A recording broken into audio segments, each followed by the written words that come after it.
Halo, Assalamualaikum warahmatullahi wabarakatuh. Selamat datang di video presentasi saya. Saya Fir Maulana, mahasiswa Teknik Sipil dengan NPM 236401100 dari Universitas PGRI di Semarang.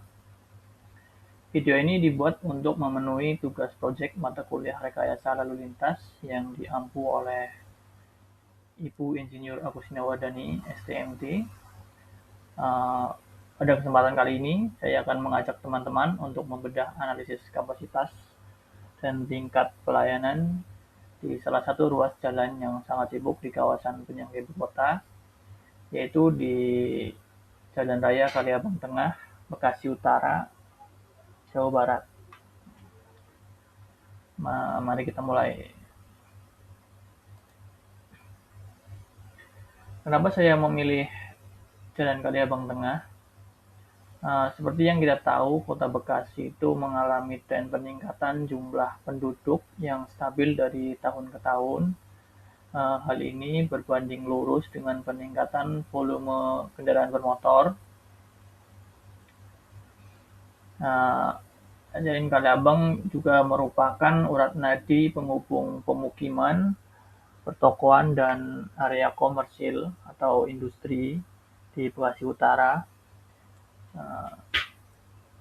Tingginya aktivitas ini seringkali menyebabkan volume kendaraan yang mendekati kapasitas jalan yang tersedia,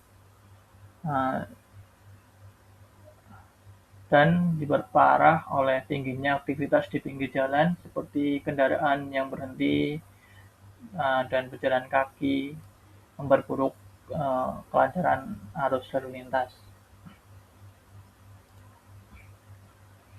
Dari masalah tadi, penelitian ini memiliki 4 tujuan utama. Yang pertama, kita ingin melihat karakteristik lalu lintas saat ini dari ruas jalan tersebut. Yang kedua, menghitung kapasitas maksimal atau kapasitas total berdasarkan parameter geometrik. Yang ketiga, mencari tahu seberapa jenuh jalan ini atau nilai degree of saturation atau DS. Dan yang terakhir, untuk menentukan level of service atau loss. Kita membuat prediksi bagaimana kondisi jalan ini 5 hingga 10 tahun ke depan jika tidak ada intervensi. Sebelum masuk ke angka, mari pahami 3 parameter utama yang mengendalikan lalu lintas di lapangan. Arus atau volume atau jumlah kendaraan,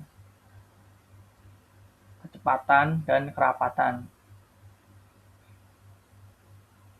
Untuk volume dan arus, itu adalah jumlah kendaraan yang melewati titik pengamatan per satuan waktu, dinyatakan dalam satuan SMP per jam untuk standarisasi analisis. Untuk kecepatan atau V itu laju pergerakan kendaraan dalam jarak per satuan waktu, kilometer per jam. Kecepatan tempuh rata-rata menentukan kualitas kenyamanan kendaraan. Kerapatan atau K yaitu jumlah kendaraan per satuan panjang jalan atau kendaraan per kilometer. Semakin tinggi kerapatan, semakin rendah kecepatan kendaraan.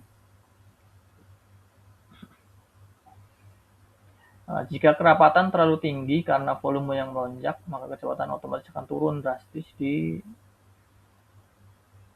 dan disitulah terjadi kemacetan.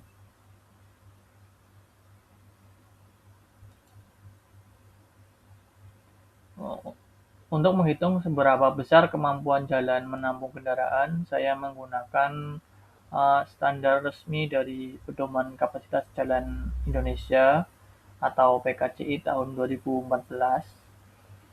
Rumusnya melibatkan kapasitas dasar atau kondisi ideal yang kemudian akan direduksi oleh faktor-faktor kondisi lapangan sesungguhnya, seperti lebar, jalur efektif, pemisah arah, hambatan samping, dan faktor ukuran kota.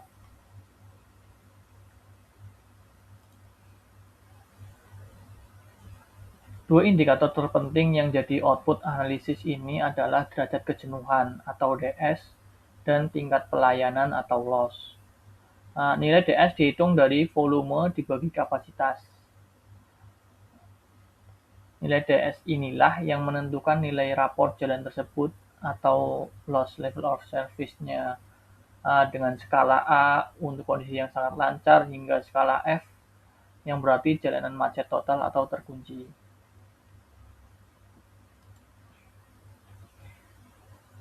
Pengumpulan data primer dilakukan melalui observasi dan survei perhitungan uh, yang dilakukan secara langsung pada hari Kamis 14 Mei 2026.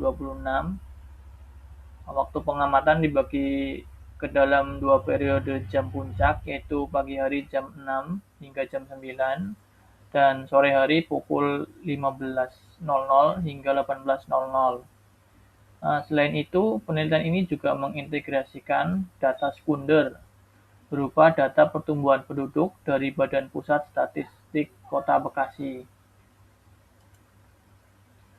Berikut adalah rekapitulasi data hasil survei, di mana seluruh jenis kendaraan telah dikonversi ke dalam satuan mobil, penumpang atau SMB per jam.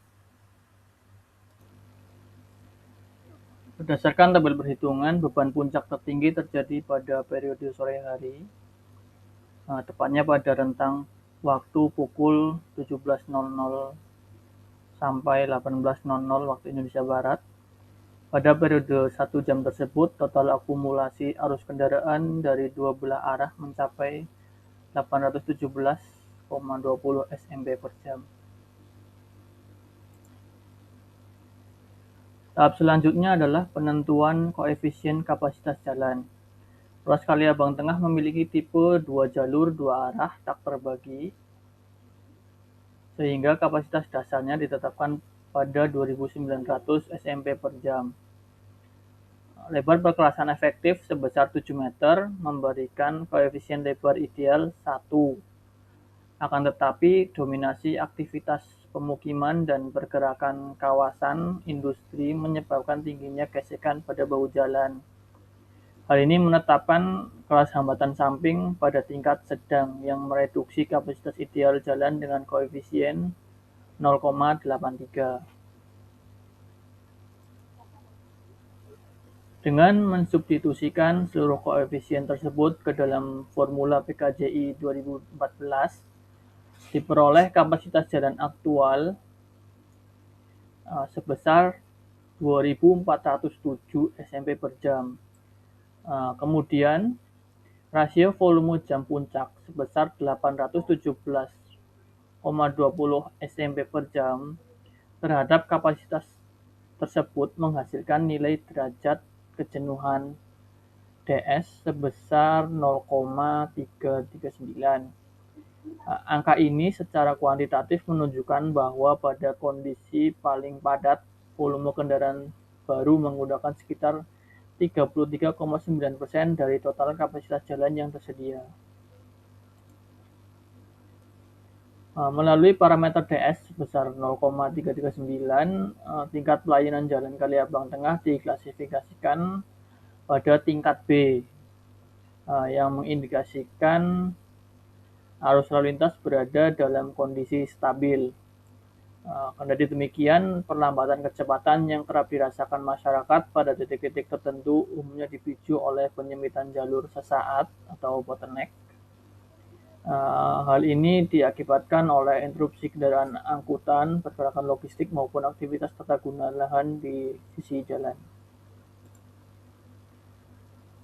Sebagai kesimpulan, kinerja ruas jalan pada tahun existing 2026 dinilai masih stabil dan layak atau level B.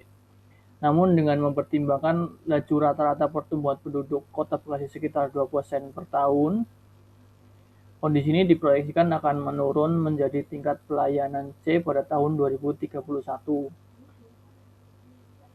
Tanpa adanya manajemen ruang sisi jalan yang tegas, kinerja jalan pada jam puncak diprediksi akan terus merosot hingga tingkat D atau E pada tahun 2036. Oleh karenanya, manajemen tata letak parkir dan penertiban hambatan samping itu sangat direkomendasikan. Demikian pemaparan hasil analisis kapasitas dan kelayakan ruas Jalan Kaliabang Tengah. Terima kasih atas bimbingan Ibu dosen dan perhatian dari teman-teman semua. Semoga paparan ini dapat memberikan wawasan dan manfaat akademis.